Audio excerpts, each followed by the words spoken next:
안녕하세요, 선생님들. 백한나 전도사입니다. 이번 한 주 잘 보내고 계셨나요? 네, 이번 한 주 저는 목사님의 부재로 인하여서 아주 분주한 한 주를 보내고 있습니다. 그런데 하필 이때 가장 분주한 이 한 주, 저희가 오늘 다룰 바로 공과 이야기, 말씀입니다. 한 주 동안 굉장히 바쁜 시간 가운데 저에게 가장 큰 도전으로 다가왔던 것은 바로 하나님과의 말씀 묵상의 시간이었습니다. 놀라우시죠? 아닙니다. 사역자들도 연구하며 말씀을 준비할 때 저희가 말씀을 대하는 것이 있기는 하지만 사실은 그 외의 시간에 내가 말씀을 통하여서 앉아서 잠잠히 하나님의 음성을 기다리면서 말씀을 묵상하는 그런 시간들은 별도로 가져야 하는데요. 그 별도의 시간을 가지는 것이 굉장히 어렵습니다. 네, 직장을 다니시는 선생님들도 당연히 이 어려움을 잘 알고 계실 것 같아요. 저희가 너무 중요함을 알고 있어도 앉아서 그 첫 장을 펼치기까지가 얼마나 힘든지, 또 얼마나 많은 영적 싸움과 또 결단이 필요한 것인지 너무나도 잘 알고 있습니다.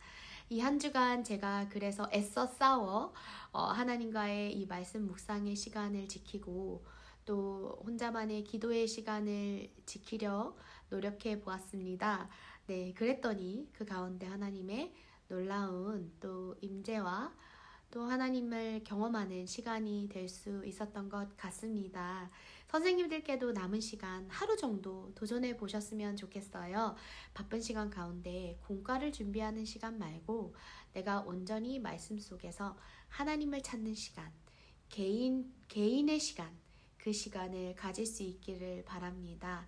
이번 주 공과는 저희가 학생들과 말씀은 중요해라는 이야기를 나누기보다는 우리가 말씀을 대하는 태도, 어떤 태도로 말씀을 대하고 있으며 설교 시간, 공과 시간, 그리고 나만의 시간에서 하나님의 말씀을 어떻게 생각하고 있는지에 대한 학생들의 이야기를 꺼내보는 시간이 되겠습니다. 그래서 저희가 설교를 통해서 이 말씀의 중요성과 우리가 가지고 있는 말씀에 대한 태도, 그리고 이 말씀을 어떻게 우리가 마주해야 하는지, 왜 중요한 것인지에 대한 내용을 다룰 텐데요. 이 내용 끝에 학생들과 이야기를 나누실 때 그저 해야 한다라는 말보다는요. 학생들이 성령의 거룩한 이끌림을 통하여서 하나님의 말씀을 읽어보고 싶어하는 그런 도전을 받았으면 좋겠습니다. 그 도전의 시작을 위하여 무엇이 필요할까요? 네, 바로 선생님들의 실천이 필요합니다. 그래서 이번 한 주 공과 시간을 위하여 한번 내가 바쁜 시간을 쪼개어서 앉아서 하나님을 만나는 시간 한번 경험해 보시고요. 그리고 공과 시간에 이 나눔으로 시작해봐도 너무 좋을 것 같습니다. 네, 이제 공과에 대해서 배워보려고 하는데요. 공과 책을 저희가 함께 나눌 때에 선생님도 혹시 궁금한 점 있으시면 언제든지 톡 주시고요. 또 그 가운데 선생님들께도 좋아지는 잔잔한 은혜, 깊은 은혜가 있기를 간절히 소망합니다. 네, 그럼 이제 공과로 들어가 보겠습니다. 고고! 100번 고민하기보다 한 번 배워라. 네, 아주 파워풀한 제목인 것 같아요. 말씀 구절을 한번 먼저 읽어보겠습니다. 베레아에 있는 사람들은 데살로니가에 있는 사람들보다 더 너그러워서 간절한 마음으로 말씀을 받고 이것이 그러한가 하여 날마다 성경을 상고함으로 라고 사도행전에서 말씀하고 있습니다. 저희 한번 이 오픈마인드로 들어가 볼게요. 보물선 대탐험 믿음호의 항해일지 읽어보면 1907년 1월 1일 믿음호가 역사적인 모험에 첫 발을 내딛었다. 저 바다 끝 어딘가에 숨겨져 있다는 전설의 보물을 찾아 떠나는 우리 선원들의 가슴은 한껏 부풀어 올랐다. 항해를 축복이라도 하듯 따스한 햇살과 잔잔한 파도가 우리를 반겨주었다. 1907년 7월 7일 역시 바다는 호락호락한 곳이 아니다. 우리는 바다의 미궁이라고 불리는 X지대에 휘말려 버렸다. 일주일 동안 항해했지만 같은 곳을 맴돌 뿐 조금도 나아가지 못하고 있다. 지금 우리에게 절실히 필요한 것은 이라고 항해 일지가 멈추게 되죠. 지금 미드모의 가장 절실한 것은 무엇일까요? 유능한 항해사일까요? 성능 좋은 나침반일까요? 정확한 항해도일까요? 솜씨 좋은 요리사일까요? 아니면 길을 잘 아는 원주민 가이드일까요? 어떤 것일까요? 선생님들도 한번 생각해 보실까요? 네. 여기 학생들이 보기 언급되지 않은 것들을 말하더라도 기타 등등해서 당황하지 말고 나름대로 이유 있는 답변이라고 칭찬을 아끼지 맙시다. 네, 다만 미드모가 바다의 미궁에서 스스로 빠져나올 수 없고 누군가의 도움이 필요하다는 사실을 학생들이 인지했다면 여기서 목적은 달성한 셈이에요. 그 미드모에 얼마나 좋은 것들이 있는지 상관없이 이 미드모는 지금 무엇이 필요하죠? 누군가의 도움이 필요하다는 사실입니다. 오픈 바이블로 바로 가보겠습니다. 1번 성경을 여행하는데도 꼭 필요한 것이 있습니다. 사도행전 8장에 등장하는 에디오피아 내시는 자신이 성경의 뜻을 잘 이해할 수 없었던 이유가 뭐라고 밝힙니까? 네, 사도행전 8장 31절에서 지도해주는 사람이 없으니 어찌 깨달을 수 있느냐 하고 빌립을 청하여 수레에 올라 같이 앉으라 하니라. 네. 에디오피아 내시는요, 성경을 읽고 있었는데 이 성경을 아무리 읽어도 지도해주는 사람이 없어서 온전히 깨달을 수가 없었던 것을 답답해하고 있었던 찰나에 빌립이 나타나죠.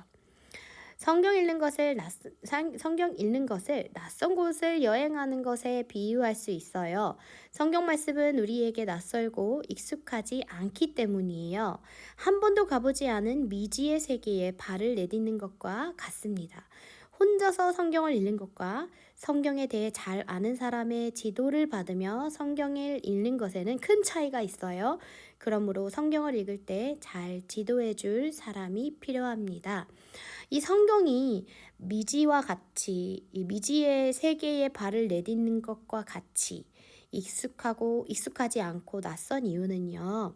이 성경에 있는 역사적 배경을 우리가 살았던 것도 아니고 문화적 배경도 많이 다르며 어떻게 보면은 지금 아이들이 쓰고 있는 언어와는 굉장히 다른 유형의 언어를 사용하고 있죠. 그래서 가끔 어른들도 읽다 보면 헷갈려서 다시 읽고 또 읽고 그 의미를 곱씹어 봐야 이해할 수 있는 구간들이 있듯이 또한 우리가 나이가 들면서 조금 더 잘 이해할 수 있는 비유들이 있듯이 학생들에게는 이 성경이 굉장히 어려운 구간들이 많이 있는 그런 책이다라고 느껴질 수 있을 것 같아요.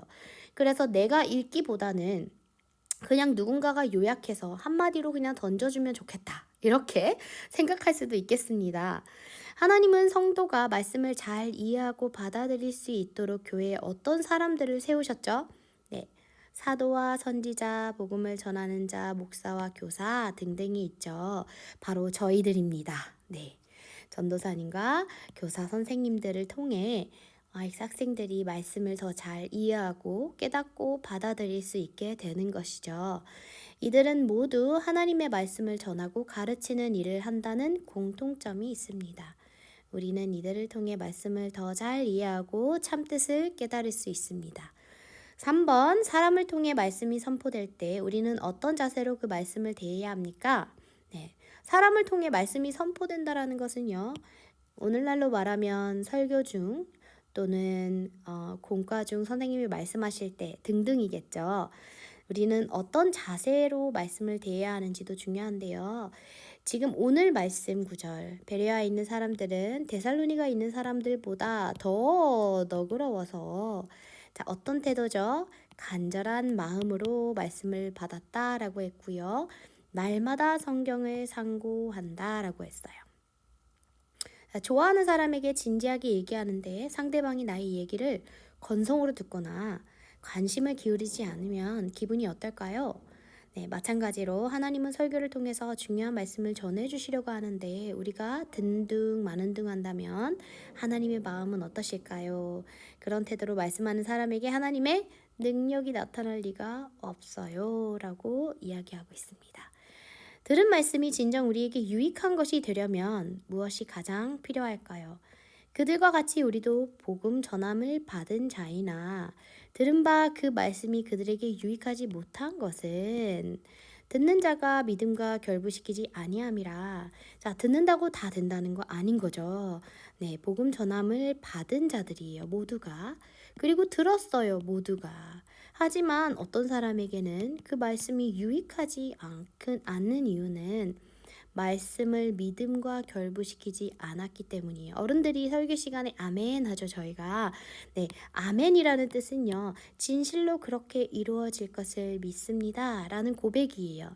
이 말씀대로 이루어지기를 원한다는 동의인 거죠. 들은 말씀을 믿음으로 받아들이겠다라는 마음의 표현으로 입으로 아멘을 하는데요. 우리가 입으로 아멘하는 것보다 더 중요한 것은 삶으로 그것을 살아가는 것입니다. 설교 말씀을 믿는다면 그 말씀대로 사는 것이 바로 이 말씀을 믿음과 결부시키는 참된 모습이에요. 성경 말씀을 듣거나 읽거나 들을 때 지도해주는 사람이 꼭 필요합니다. 이를 위해서 하나님은 영적 지도자를 세워주셨고요. 말씀을 바르게 이해하기 위해서는 마음이 중요합니다. 그리고 반복해서 읽어야겠죠. 그리고 생각하며 공부해야 합니다. 그러나 아무리 말씀을 연구해도 믿는 믿음이 없으면 아무 소용이 없다라는 것이죠. 네. 이제 오픈 라이프로 가보겠습니다. 여러분은 목사님이나 전도사님, 교회학교 선생님이 성경 말씀을 가르쳐 주실 때 믿음과 간절한 마음으로 받아들이고 있나요?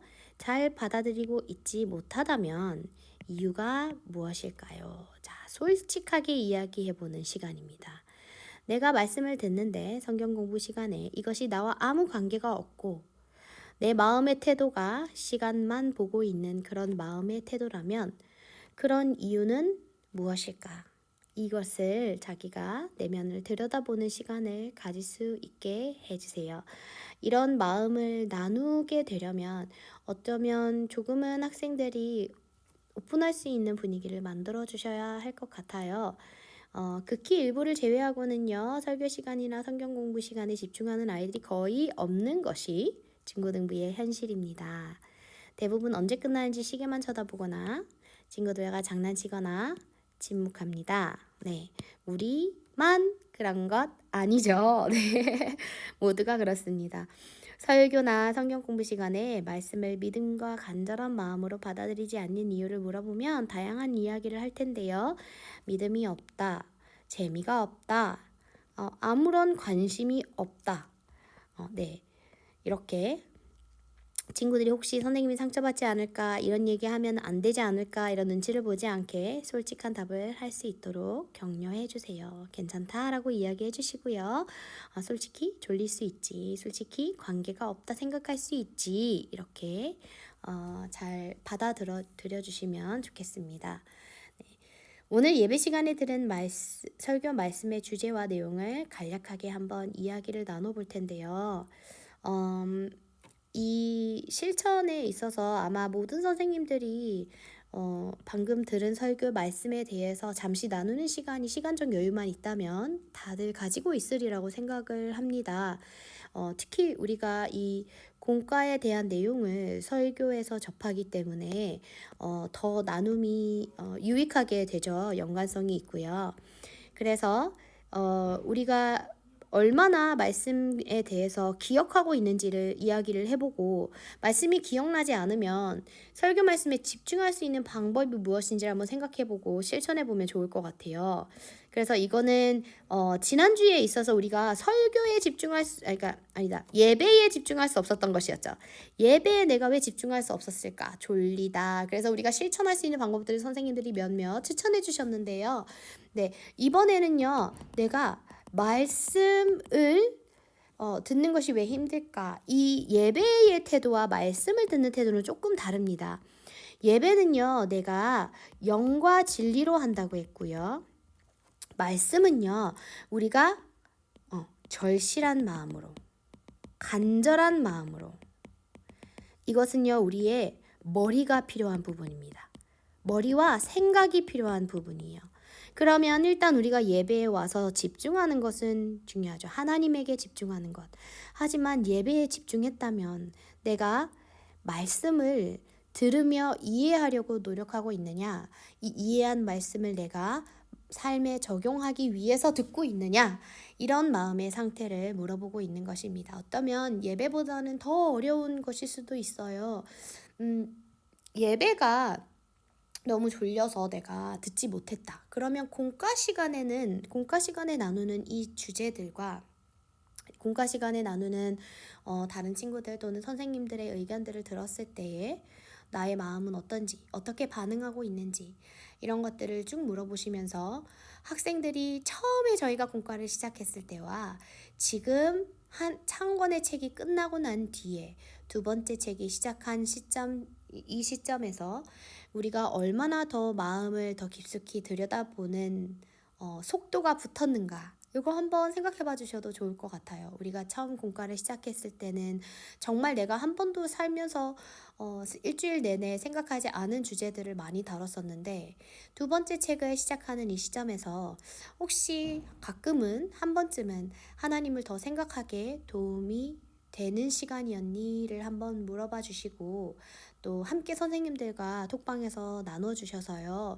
저희 학생들이 책 한 권을 끝내는 시간 동안 어느 정도의 변화가 있었는지 이 내용에 대해서 함께 나누며 서로를 격려할 수 있는 시간을 가졌으면 좋겠습니다. 그래서 아이들이 말씀 안에서 성장하는 것을 저희가 단기간 안에는 절대 볼 수 없습니다.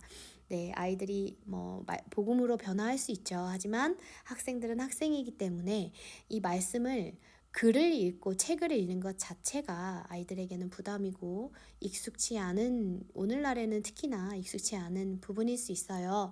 그래서 이 부분은 영적인 것과 별개로 또 학생들의 연령대 때문에 더욱더 말씀을 연구하는 것에 있어서는 어려움이 있을 수 있는데요.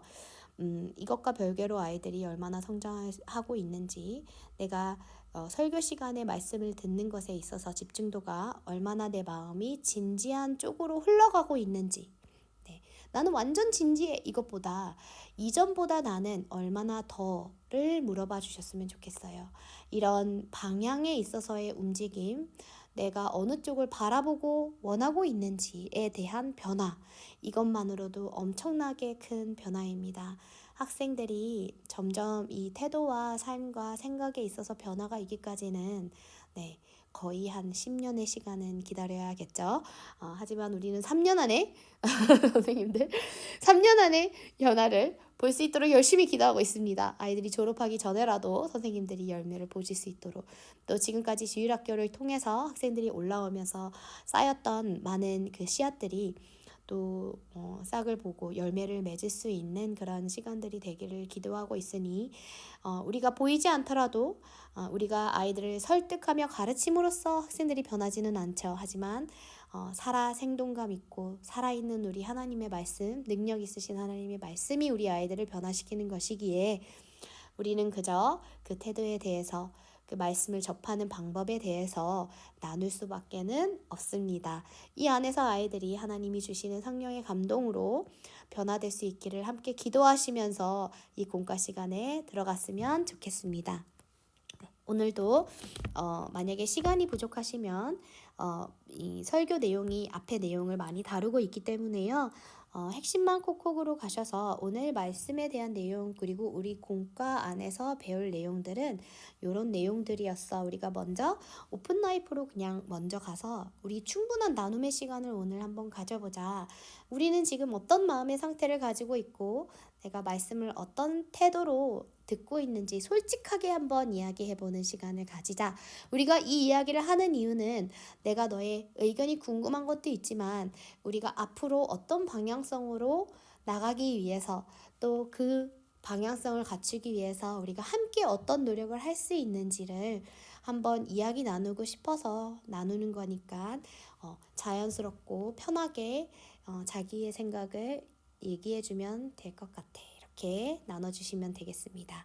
그리고 우리가 이번 주 말고 이번 주에 우리가 말씀을 듣는 태도에 대해서 이야기했으니, 다음 주는 우리가 조금 더 설교 말씀을 기억해보는, 예배 시간이 끝나고 공과 시간에 돌아왔을 때 내가 조금 더 기억하고 있는 그런 상태로 우리가 변화해 나가면 좋겠어. 내가 기억력이 안 좋다. 그럼 열심히 필기해 보는 것도 좋을 것 같아. 우리가 다음 주부터 보드가 있을 예정이죠. 그래서 보드도 있으니까 우리 열심히 필기를 해서 그 필기한 내용을 공과 시간에 한번 서로 비교해 보면서 나눠봐도 좋을 것 같아. 이 필기하는 것 자체가 우리가 말씀을 대하는 태도이기 때문이야 라고 이야기해 주셔도 좋을 것 같습니다. 그럼 아이들이 굉장히 실천 가능한 한 단계를 알려주는 것이기 때문에요. 지금 당장 마음의 동요를 요구하기보다는 어떤 행동적인 간단한 실천을 통해서 학생들이 마음의 동요가 있기까지 연습하고 훈련할 수 있는 간단한 실천이 있으면 좋겠습니다. 네, 여러분 우리 남은 한 주간 승리하시고 또 아프신 분들은 빨리 회복하시며 또 하나님께서 더 큰 힘과 에너지로 회복하시기를 기도하겠습니다. 우리 주일에 건강한 모습으로 또 기쁜 마음으로 또 준비된 마음으로 예배자의 마음으로 만나길 바랍니다. 승리하세요. 샬롬.